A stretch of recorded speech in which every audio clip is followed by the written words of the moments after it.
ಹಾಂ, ಚಾಡಿ ಹೇಳ್ತಾರೆ, ಎಲ್ಲ ಕಡೆನೂ ಅದಾರ ಅವರು. ಅವ್ರ ಊರಿಗೆ ಒಂದು 4 ಮಂದಿ ಇರ್ತಾರೆ. ಅವ್ರು ಇದ್ದರೆ ಊರು ಶುದ್ಧ. ಇದು ತಲೆಯಾಗಿರ್ಲಿ ನಿಮ್ಗೆ.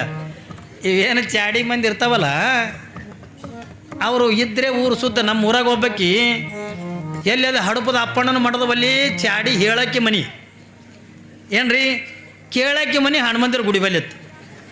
ಕೇಳಕ್ಕೆ ಮನಿ ದೂರಿಂದ ಬಂದಾಳ 2 ಕಿಲೋಮೀಟ್ರದಿಂದ. ನಸ್ಕಿಗೆ ಕೆಟ್ಟ ಥಂಡಿ ಅಂದ್ರೆ ಥಂಡಿ ಅದ. ಥಂಡ್ಯಾಗಿ ಬೆಳಗ್ಗೆ ನಸ್ಕಿಗೆ ಬಂದಾಳ. ಈಕಿ ಪಾಪಿಕೆ ಹನುಮಂದಿರ ಗುಡಿ ಬಲ್ಲಿ ಇದ್ದಕ್ಕಿ ಪಾಪಿಕೆ ಒಳ್ಳೆ ಧರ್ಮವಂತ ಮಂತ ಹೆಣ್ಮಗಳು ತನ್ನ ಪಾಡಿತ ಅಂಗಳ ಕಸ ಹೊಡ್ಲಿಕತ್ತಾಳ.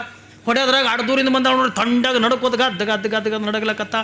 ಚಾಡಿ ಹೇಳಕ್ಕೆ ಬಂದಾಳ ನಸ್ಕಿಗೆ. ಆಕೆ ಎಷ್ಟು ಚಂದ ಹೇಳ್ತಾಳೆ ಕೇಳಿರೇನು ನೀವು ಒಂದಿಟ್ಟು ಕಲೀರಿ. ಹಾಂ, ಆಕೆ ಎಷ್ಟು ಚಂದ ಹೇಳ್ತಾಳೆ ನೋಡ್ರಿ. ಚಿಂತಾಕ ಕಟ್ಕೊಂಡು ಚಿಪಾಟಿ ಬಳಿ ಹಾಕಿ ಚಿಂತಿಲೇನೆ ನನಗೆ ಬಂದೀಟ, ಚಿಂತಿಲೇನೆ ನನಗೆ ಬಂದೀಟ, ನಿನ್ನ ರಾಯ ಅಲ್ಲೊಬ್ಬಳ ನೋಡಿ ನಗ್ತಿದ್ದ ಅಂತ ಹೇಳಲ್ಲ. ನಿಮಗೆ ಅರ್ಥ ಆಯ್ತಾನೆ?